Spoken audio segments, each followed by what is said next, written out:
ಆತ್ಮೀಯ H16 news ಅರ್ಥಾತ್ ಸಿದ್ದರಾಮಯ್ಯ ಸ್ವಾಗತ. ನಾನು ನಿಮ್ಮ MI ಅಥವಾ ಮಲ್ಲಪ್ಪ ಜೋದವರ ಆತ್ಮೀಯರೇ.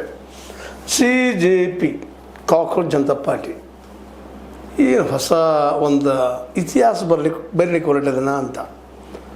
ಯಾಕಂದ್ರೆ ನಾಡಿನ ತುಂಬ ದೇಶದ ತುಂಬ ಯುವಕರ ಬಯಲು ಒಂದು CJP ನಿಮಗೆ ಗೊತ್ತದೆ. ಈಗಾಗಲೇ 2.3 ಕೋಟಿಗೂ ಮೇಲ್ಪಟ್ಟು ಅದರದ ಸದಸ್ಯರಾಗಿ ಆಗಿದ್ದಾರೆ ಅನ್ನೋ ಸುದ್ದಿಗಳಿದ್ದಾವೆ. ಎಲ್ಲರ ಬಯಲು ಅದು CJP. ಈ ರಾಷ್ಟ್ರೀಯ ರಾಜಕೀಯ ಪಕ್ಷದ ಹೆಸರು ಕೇಳಿ ಬರ್ತಾ ಇಲ್ಲ. ಅದು ವಿಷಯ. ಅದಕ್ಕೆ ಈಗಾಗಲೇ ವಾಂಗ್ಚುಕ್ ಅವರು ಗೊತ್ತದೆ. ನೀವು ವಾಂಗ್ಚುಕ್ ಅಂತ ಲಡಾಖ್ದವರು ಒಳ್ಳೆಯ ವಿಚಾರವಾದಿ ಚಿಂತಕ. ಅದಕ್ಕಿಂತ ಮುಖ್ಯವಾಗಿ ನಿಮ್ಗೆ ಗೊತ್ತಿರ್ಬೋದು 3 Idiots ಮೂಲ ಪ್ರೇರಣೆಗೆ ವ್ಯಕ್ತಿ. ಅವರು ಸಹಿತ ಸಪೋರ್ಟ್ ಮಾಡಿದ್ದಾರೆ CJPಗೆ. ಅವ್ರು ಕೇಳೋದ್ರಲ್ಲಿ ಸತ್ಯದ. ಪರೀಕ್ಷಾ ಲೀಕ್ ಆಗುವಂಥ ಪತ್ರಿಕೆಗಳು, ಲೀಕ್ ಆಗುವಂಥ ಪರೀಕ್ಷಾ ಪತ್ರಿಕೆಗಳ ಜೊತೆಗೆ ಗೋಲ್ಮಾಲ್ ನಡೆಯುವಂಥದ್ದು CBSEಯಲ್ಲೇ. ಅದೇ ಕಾಲಕ್ಕೆ ಇಲ್ಲಿವರೆಗೆ ಕರೆದಂಥ ಈ UPSC ಅಂಡರ್ದಲ್ಲಿ ಬರುತ್ತಿರುವಂಥ ಯಾವುದೇ ಪೋಸ್ಟ್ಗಳು ಸಹಿತ ಅವ್ಯವಹಾರ ನಡೆಯೋದನ್ನು ನಾವು ಗಮನಿಸ್ತಾ ಇದ್ವಿ. ಜೊತೆಗೆ ಎಕ್ಸಾಮ್ ಪೇಪರ್ ಲೀಕ್ ಆಗೋದ್ರಿಂದಾಗಿ SSC ಆಗಿರ್ಬೋದು, ಮತ್ತೊಂದಾಗಿರ್ಬೋದು, ಎಲ್ಲ ಎಕ್ಸಾಮ್ಗಳು ಇಲ್ಲಿವರೆಗೆ 89ಕ್ಕೂ ಹೆಚ್ಚು ಪೇಪರ್ ಲೀಕ್ಸ್ ಆಗಿದ್ದಾವೆ. ಜನ, ಅದರಲ್ಲೂ ಯುವ ಜನ, ಅದರಲ್ಲೂ ನಿರುದ್ಯೋಗಿ ಯುವಕರಂತೂ ಇವತ್ತು ಚಡಪಡಿಸ್ತಾ ಇದ್ದಾರೆ. ಮತ್ತು ಸ್ಥಾಪಿತ ಆದಂಥ ಈ ಎಲ್ಲ ಪಕ್ಷಗಳಿಗೆ ಸಾಧ್ಯ ಆಗಿಲ್ಲ ಇಲ್ಲಿವರೆಗೆ. ಕಾಂಗ್ರೆಸ್ ಆಗಿರ್ಬೋದು, ಮಮತಾ ಬ್ಯಾನರ್ಜಿ ಅವರು, ತೃಣಮೂಲ ಕಾಂಗ್ರೆಸ್ ಆಗಿರ್ಬೋದು, ಮತ್ತೊಂದಾಗಿರ್ಬೋದು, ಎಲ್ಲ ಪಾರ್ಟಿಗಳು ಉಳಿದು ಇವತ್ತು ಒಗಿತಾ ಇದ್ದಾರೆ, ತಿಂದು ಹಾಕ್ತಾ ಇದ್ದಾರೆ ನಮ್ಮ ಮೋದಿಜಿಯವರು ಮತ್ತು ಶಾರವರು. ಹೀಗಾಗಿ ಈ ಪಾರ್ಟಿಗೊಂದು ಏನೂ ಆಗ್ತಾಯಿಲ್ಲ. ಸುಮ್ಮನೆ ಒಂದು ಗುಡ್ಡಕ್ಕೆ ಕಲ್ಲು ಹೊತ್ತಂಗೆ ಆಗ್ತಾಯಿದೆ ಅಂತೇಳಿ ಜನರಲ್ಲಿ ಅಸಂತೋಷ. ವಿರೋಧ ಪಕ್ಷಗಳ ಮೇಲೂ, ಅದೇ ಕಾಲಕ್ಕೆ BJP ಮೇಲೂ ಸಹಿತ ಅಸಂತೋಷ ಹೆಚ್ಚಾಗಲಾಗುತ್ತದೆ ಇವು ಜನರಲ್ಲೇ. ಅವರೆಲ್ಲ ಇವತ್ತು ಬೀದಿಗಿಳಿದ ಹೋರಾಟಕ್ಕೆ ಬಂದಿದ್ದಾರೆ. ಅಂಥ ಸಂದರ್ಭದಲ್ಲಿ ನಿಮಗೆ ಗೊತ್ತದ ಈ ಕಾಕ್ರೋಚ್ ಜನತಾ ಪಾರ್ಟಿ ಯಾವ ರೀತಿ ಹುಡ್ಕೊಂಡದ ಅಂತೇಳಿ. ದೀಪಿಕೆ ಅನ್ನುವಂಥ ವ್ಯಕ್ತಿ ನಿಮಗೆ ಗೊತ್ತದ. ಅವ ವ್ಯಕ್ತಿ ಇದ್ದಂಥವ್ರು ಯಾವ ರೀತಿ ಅದನ್ನು ಇವತ್ತು ಅದನ್ನು ಬೆಳೆಸೋದಕ್ಕೆ ಕಾರಣೀಭೂತರಾದರು ಅನ್ನುವಂಥದ್ದು ಅಭಿಜಿತ್ ದೀಪಿಕೆ.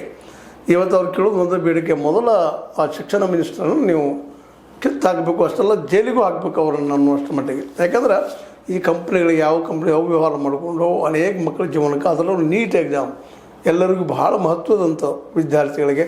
ಅದು 22 ಲಕ್ಷ ಮಕ್ಕಳು ಕುಳಿತಿದ್ದಾರೆ. ಅದಕ್ಕೆ ಅವ್ರದ್ದೆಲ್ಲ ಒಂದೇ ಕನಸು, ನಾನು ಡಾಕ್ಟರ್ ಆಗ್ಬೇಕಂತೇಳಿ ಅದನ್ನು ಒಂದು ಅವ್ಯವಹಾರಗಳ ಮೂಲಕ ಯಾವುದೋ ಕಂಪ್ನಿಗೆ ಕೊಟ್ಟು ಅದನ್ನೆಲ್ಲ ಇವತ್ತು ಏನಪ್ಪ ಅಂತ ಅವ್ಯವಹಾರ ನಡೆದು ಕಾರಣೀಕರ್ತರ ಅಂತ ಮೂಲ ವ್ಯಕ್ತಿಯವರು. ಯಾರನ್ನೋ ಸೆಕ್ರೆಟರಿನೋ, ಯಾವುದೋ ಚೀಫ್ ಅಡ್ಮಿನಿಸ್ಟ್ರೇಟರ್ನೋ ಯಾರನ್ನೋ ನೀವು ಬದಲು ಮಾಡಿದ್ರಲ್ಲ.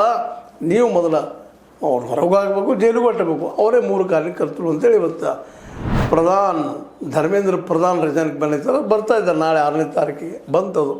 ಯಾಕಂತಂದ್ರೆ 6ನೇ ತಾರೀಕು ಏನಾಗಬಹುದು ಈ ದೇಶದಲ್ಲಿ ಎಲ್ಲರೂ ಕುತೂಹಲದಿಂದ ನೋಡ್ತಾ ಇದ್ದಾರೆ. ಪ್ರತಿಯೊಬ್ಬರು ಕುತೂಹಲದಿಂದ ನೋಡ್ತಾ ಇದ್ದಾರೆ. ಅದರಲ್ಲೂ ಕಲಿತಂಥ ಮಕ್ಕಳು, ಪ್ರಜ್ಞೆ ಇದ್ದಂಥ ಮಕ್ಕಳು, ಕಾಲೇಜ್ ಮತ್ತು ಹೈಸ್ಕೂಲ್ ಮಕ್ಕಳಿಗೆ ಎಷ್ಟು ಮಟ್ಟಿಗೆ ಗೊತ್ತಿಲ್ಲ. ಆದರೆ ಕಾಲೇಜ್ ಮತ್ತು ನಿರುದ್ಯೋಗಿ ಮಕ್ಕಳಿಗಂತೂ ಅಥವಾ ಯುವಕರಿಗಂತೂ ಹೇಳಲಿಕ್ಕೆ ಸಾಧ್ಯನೇ ಇಲ್ಲ. ಅವರೆಲ್ಲರೂ ಜಾಗೃತ ಆಗಿಬಿಟ್ಟಿದ್ದಾರೆ.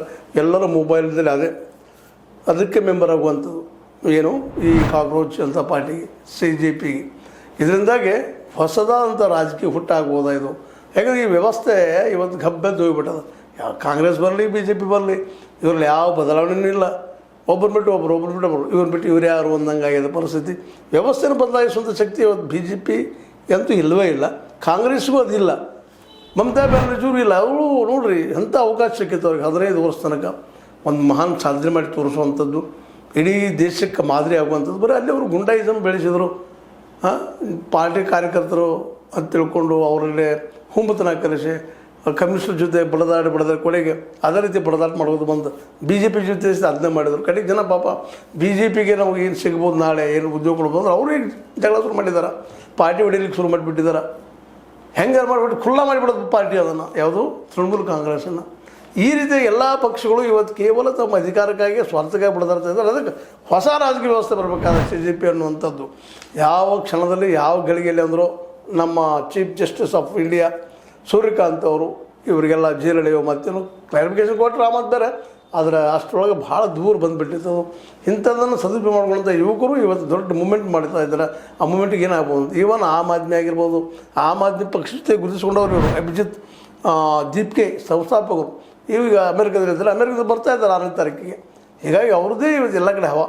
ಎಲ್ಲಿ ನೋಡಿದ್ರು ಅದು ಹವಾ ಬಂದರು ಬದಲಾವಣೆ ಮಾಡ್ತಾರೆ ಇದೇ ಮಾತುಗಳು ಯುವಕರಲ್ಲಿ ಕೇಳ್ತಾ ಇದ್ದೀವಿ. ಅದು ಹೊಸ ಒಂದು ಪರಿವರ್ತನೆ, ಅದರಲ್ಲೂ 17 ವರ್ಷದಿಂದ 35 ವರ್ಷ ಒಳಗಿನ ಜಿ ಹೊಸ ಶಬ್ದಗಳನ್ನು ಬಂದುಬಿಟ್ಟಿದ್ರೆ ಇವತ್ತು ನೇಪಾಳದಲ್ಲೇ ಅಥವಾ ನಮ್ಮ ಬಾಂಗ್ಲಾದಲ್ಲೇ ಶ್ರೀಲಂಕಾದಲ್ಲೇ ಆದಂಥ ಬದಲಾವಣೆ ಇಲ್ಲೂ ಆಗಬೇಕು ಅಂತೇಳಿ ಅದ್ರ ಜೊತೆಗೆ ಇವತ್ತು ಭಾಳಷ್ಟು ಈ ದೇಶದ ಪ್ರಜ್ಞಾವಂತರು, ಪ್ರೊಫೆಸರ್ಸು, ಡಾಕ್ಟರ್ಸು, ಇಂಜಿನಿಯರ್ಸು ಎಲ್ಲರೂ ಜಾಯ್ನ್ ಆಗ್ತಾ ಇದ್ದಾರೆ. ಅದನ್ನು ಜಾಯ್ನ್ ಆಗಿ ಇದು ಆಗಬೇಕು ಅನ್ನೋ ವ್ಯವಸ್ಥೆ ಬದಲಾಗಬೇಕಾಗಿದೆ. ಇವ್ರದ್ದೆಲ್ಲರದ್ದು ಒಂದು ಬೇಡಿಕೆ ವ್ಯವಸ್ಥೆ, ಭ್ರಷ್ಟಾಚಾರ ಹೋಗ್ಬೇಕಾಗಿದ್ದಿಲ್ಲ.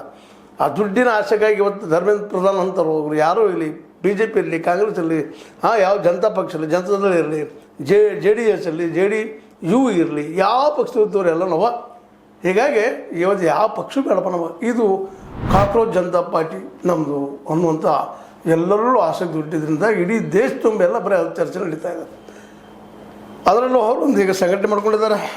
ಅವ್ರು ಪೋಸ್ಟಲ್ಲಿ ಬರ್ಕೊಂಡಿದ್ದಾರೆ. CJP ತನಿಖಾ ಪತ್ರಕರ್ತ ಸೌರವ್ ದಾಸ್ ಇದ್ದವ್ರು ಸಂಘಟನೆ ಮುಖ್ಯ ವಕ್ತಾರರಾಗಿದ್ದಾರೆ. ನಾವು ಏನು ಮಾಡಲಿಕ್ಕೆ ಹೊಟ್ಟಿದ್ದೀವಿ, ಏನು ಪ್ರೋಗ್ರಾಮ್ ಇಟ್ಕೊಂಡಿವಿ ಅನ್ನುವಂಥ ಜನರಿಗೆ ತಿಳಿಸುವಂಥ ಒಂದು ವಕ್ತಾರರಾಗಿದ್ದಾರೆ ಅವರು ಸೌರವ್ ದಾಸ್ ಅವರು. ಅದರ ನಂತರದಲ್ಲೇ ರಾಜಕೀಯ ಸಂಶೋಧಕ ಮತ್ತು ಚಿತ್ರ ನಿರ್ಮಾಪಕ ವಿಜಯ್ ದಹಿಯಾ ಅವರು ಸಹಿತ ಇದರಲ್ಲಿ ಎಂಟ್ರಿಯಾಗಿ ಅವರೊಬ್ಬರು ವಕ್ತಾರರಾಗಿದ್ದಾರೆ. ಅದೇ ಕಾಲಕ್ಕೆ ಮಾಜಿ ಮ್ಯಾನೇಜ್ಮೆಂಟ್ ಸಲಹೆಗಾರ ಅಶುತೋಷ್ ರಂಕಾ ಇವರು ಸಾರ್ವಜನಿಕರು ಮತ್ತು ಮಾಧ್ಯಮಗಳ ಮುಂದೆ ಸಂಘಟನೆ ಪ್ರತಿನಿಧಿಸ್ತಾ ಇದ್ದಾರಂತ. ಯಾಕೆ ನೋಡಿತು, ಏನು ಕಾರಣ ನೋಡಿತು, ದೊಡ್ಡ ಪ್ರೆಸ್ ಆಗುವಂಥದ್ದು ಕಾಣ್ತದಿಲ್ಲ ಡೆವಲಪ್ಮೆಂಟ್ ನೋಡಿದಾಗ.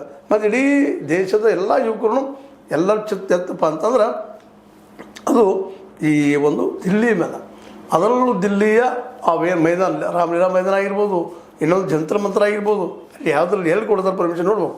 ಪರ್ಮಿಷನ್ ಕೊಡ್ತಾರೋ, ದೀಪಿಕೆ ಸೆರೆಗೆ ಹೋಗ್ತಾರೋ, ಸೆರೆ ಅಂದ್ರೆ ಬಂಧನ ಮಾಡಿ ಜೈಲಿಗೆ ಇಡ್ತಾರೋ, ಇದು ಸಹಿತ ನೋಡುವಂಥದ್ದು. ತಪ್ಪೇನಾದರೂ BJP ಸರ್ಕಾರ, ಶಾ ಅವ್ರ ಸರ್ಕಾರ ಅವ್ರನ್ನ ಬಂಧಿಸಿ ಜೈಲಿಗೆ ಹಾಕಿದರೆ ಮಾತ್ರ ಇದು ಮೂಮೆಂಟ್ ಹಿಂಸಾರೂಪ ಪಡೆದ್ರು ಯಾರೂ ಆಸೆ ಪಡಬೇಕಾಗಿಲ್ಲ. ಇದು ಭಾಳ ಜಾಗೃತವಾಗಿ ಭಾಳ ಎಚ್ಚರಿಕೆಯಿಂದ ಹೆಜ್ಜೆ ಇಡಬೇಕಾಗಿದೆ. ಅದಕ್ಕಾಗಿ ಎಲ್ಲ ರೀತಿಯ ಅಭ್ಯಾಸವನ್ನು ಕೇಂದ್ರ ಸರ್ಕಾರ ಇವತ್ತು ಮಾಡ್ಲಿಕ್ಕತ್ತದ. ಇವ್ರನ್ನ ಯಾವ ರೀತಿಯಾಗಿ ಬಂಧಿಸಬೇಕಪ್ಪ, ಬಂಧಿಸಿದ್ರು ಸಹಿತ ಇವ್ರನ್ನ ಜನಕ್ಕೆ ಏನಂತ ಹೇಳಬೇಕು ಉತ್ತರ ಅನ್ನುವಂಥದ್ದು. ಇವಾಗ ಜನ ಬೆಳಗ್ಗೆ ಬಂದೆ ಮಧ್ಯದಾಗೆ ಇವು ಹೆಂಗೆ ಬಂತು, ಪೇಪರ್ ಲೀಕ್ ಹೆಂಗೆ ಆಯ್ತು, ಯಾರು ಮಾಡಿದ್ದಾರೆ ಅವ್ರದ್ದು 3 ಯಾರು ಅವ್ರು ಬೇಕು ನಮಗೆ, ಅದು ಹೊಲಿಗೆ ತೆಗಿರಿ ಅನ್ನುವಂಥದ್ದು. ಪೇಪರ್ ಲೀಕ್ ಎಕ್ಸಾಮ್ಸ್ ಒಳಗೆ ಪಾಪ ತಯಾರು ಮಾಡಿರ್ತಾವೆ, ಏನೋ ಮಾಡಿರ್ತಾವೆ, ಅವು ಎಕ್ಸಾಮಿಗೆ ಲೀಕ್ ಆದ ತಕ್ಷಣ ಅವ್ರಿಗೆ ಶಾಕ್ ಆಗಿರ್ಬೇಕು ಅಂತ. ಯಾಕಂದ್ರೆ ಒಬ್ಬ ವ್ಯಕ್ತಿ ಒಂದು ಈ ಹಂತಕ್ಕೆ ನೀಟದಂಥ ಅಥವಾ ಇದಂಥ ಅಥವಾ ಇನ್ನುಳಿದ ಕಾಂಪಿಟೇಟಿವ್ ಎಕ್ಸಾಮ್ ಮಟ್ಟಕ್ಕೆ ಬರಬೇಕಾಗ್ತದೆ. ಎಷ್ಟು ಅಭ್ಯಾಸ ಮಾಡಿರ್ತಾನೆ, ಏನು ಮಾಡಿರ್ತಾನೆ, ಅವ್ರ ತಂದೆ ತಾವು ಇಡೀ ತಮ್ಮ ಜೀವಿತ ದಾನವನ್ನು ಅದಕ್ಕೆ ಹಾಕಿರ್ತಾರೆ. ಹೀಗಾಗಿ ಪ್ರತಿಯೊಂದು ಕುಟುಂಬದಲ್ಲಿಯೂ ಈ ಎಜುಕೇಟೆಡ್ ಕುಟುಂಬ ಅಂತ ಅನ್ಕರಿತೀವಿ, ನೌಕರಿ ಹಿಡಿಸೋರಾಗೇನು ಹೋರಾಟ ಮಾಡೋ ಜನ ಇದ್ದಾರೆ. ಹೆಚ್ಚು ಕಡಿಮೆ ಯುವಕರು 60% ಇದ್ದಾರೆ ಅಂತ ಹೇಳ್ತಾ ಇದ್ದಾರೆ. 60% ಅಂದರೆ ಹೆಚ್ಚು ಕಡಿಮೆ 60 ಕೋಟಿ 65 ಕೋಟಿ ಜನ ಯುವಕರಿದ್ದಾರೆ. ಇವರೆಲ್ಲರೂ ಒಂದು ಕಡೆ ಆದ್ರೆ ಪರಿಸ್ಥಿತಿ ಏನಾಗಿತ್ತು ಅಂತೇಳಿ. ಆದರೆ ಇಲ್ಲಿ ಇರೋದು ಏನಪ್ಪ ಅಂದ್ರೆ ಸಮಾಧಾನ ಸರ್ಕಾರಕ್ಕೆ ಅಂದ್ರೆ ಒಂದು 50 ಕೋಟಿ ಜನ ಇರ್ಬೋದು, ಅದು ಸಣ್ಣದಲ್ಲ. ಇದು ಇಡೀ ದೇಶದ ಚಿತ್ರವನ್ನು ಬದಲು ಮಾಡುವಂಥದ್ದು.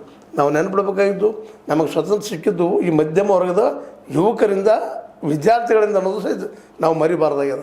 ಅದಕ್ಕಾಗಿ ಈ ದಿಶೆಯಲ್ಲಿ ಇವತ್ತು ನಮ್ಮ ನರೇಂದ್ರ ಮೋದಿಯವರ ಸರ್ಕಾರ ಯಾವ ರೀತಿಯಾಗಿ ಹೆಜ್ಜೆ ಇಡ್ತದೆ. ಈ ಹಿಂದೊಮ್ಮೆ ನಿಮಗೆ ಗೊತ್ತಿರಲಿ, ನೆನಪಿರಲಿ ಮಗ, ಅಣ್ಣಾ ಹಜಾರೆಯವರನ್ನು ಬಂಧಿಸಿದ ಕಾರಣಕ್ಕಾಗಿ ನಮ್ಮ ಚಿದಂಬರಂ ಅವರ ನಿರ್ದೇಶನದ ಮೇಲೆ ಅವ್ರು ಬಂಧಿಸಿದ ಕಾರಣಕ್ಕಾಗಿ ಆ ಮೂಮೆಂಟ್ ಏನಾಯ್ತು, ಯಾವುದಕ್ಕೆ ಕಾರಣ ಆಯ್ತು, ಇವತ್ತು BJP ಸರ್ಕಾರ ರಚನೆ ಆಗೋದು ಅದು ಕಾರಣ ಆಯ್ತು. ಇವತ್ತೇನಾದರೂ ಈ ಅಭಿಷೇಕ್ ದೀಪ್ಕೆ ಅವರನ್ನು ಬಂಧಿಸಿದ್ರೆ ಅದಕ್ಕಿಂತಲೂ ಕೆಟ್ಟ ಆಗ್ತದೆ ಏನಂತ ಗೊತ್ತಿಲ್ಲ. ಆದರೆ ಈ ಜಂಜಿಗಳು ಮಾತ್ರ ಇವತ್ತು ಕುದಿತಾ ಇದ್ದಾರೆ ಸರ್ಕಾರದ ವಿರುದ್ಧ, ಅತೃಪ್ತಿ ಅದ. ಅವರೆಲ್ಲರೂ ಏನು ಮಾಡಲಿಕ್ಕೂ ಹೆಸದವರು ಅನ್ನೋದು ಮಾತನ್ನು ಸರ್ಕಾರ ಗಮನದಲ್ಲಿಟ್ಟುಕೊಂಡು ಮುಂದಿನ ಹೆಜ್ಜೆ ಇಡಬೇಕಾಗ್ಯದ. ಇಲ್ಲಪ್ಪ ಅಂತಂದ್ರೆ ಅಲ್ಲಿ ಶಾಂತಿಯುತವಾಗಿ ಗಾಂಧೀಜಿಯವರು, ಅದೇ ಕಾಲಕ್ಕೆ ಅಂಬೇಡ್ಕರ್ ಅವರು, ನೆಹರು ಅವರು, ಭಗತ್ ಸಿಂಗ್ ಅವ್ರ ಫೋಟೋ ಇಟ್ಕೊಂಡು ನಾವು ಶಾಂತಿಯುತವಾಗಿ ಪ್ರತಿಭಟನೆ ಮಾಡ್ತೀವಿ, ಪ್ರಧಾನಮಂತ್ರಿಯವ್ರನ್ನ ಇಳಿಸ್ರಿ, ಅವ್ರನ್ನ ಬಂಧಿಸ್ರಿ ಅಂತ ಕೇಳ್ತಾ ಇದ್ದಾರೆ. ಅದನ್ನು ಮಾಡೋದು ಹೆಚ್ಚು ಯೋಗ್ಯ ಅನ್ನೋದನ್ನು ನಮ್ಮ ಮೋದಿ ಮತ್ತು ಶಾ ಅವರು ಅರ್ಥ ಮಾಡಿಕೊಂಡು ಮುಂದಿನ ಹೆಜ್ಜೆ ಇಡಬೇಕಾಗ್ಯದ. ಇಲ್ಲಾಂದರೆ ಬಂಧಿಸಿದ್ರೆ ಮಾತ್ರ ಇದು ಸಿಚುವೇಶನ್ ಯಾವುದಾಗ್ತದೆ, ಗೋವಿಂದ ಅಂತ ಹೇಳ್ತಾ ಇದು ನಿಮ್ಮ ಲೈಕ್ ಆಗಿರ್ಬೋದು. ಲೈಕ್ ಮಾಡಿ, ಶೇರ್ ಮಾಡಿ, ಕಮೆಂಟ್ ಮಾಡಿ, ಜೊತೆ ಸಬ್ಸ್ಕ್ರೈಬ್ ಮಾಡಿ. H16 ನ್ಯೂಸ್ ಅರ್ಥ ತಿಳಿಸಿದ್ರೆ ಸತ್ಯದ ಕೈಗಳಲ್ಲಿ ವಂದನೆಗಳು.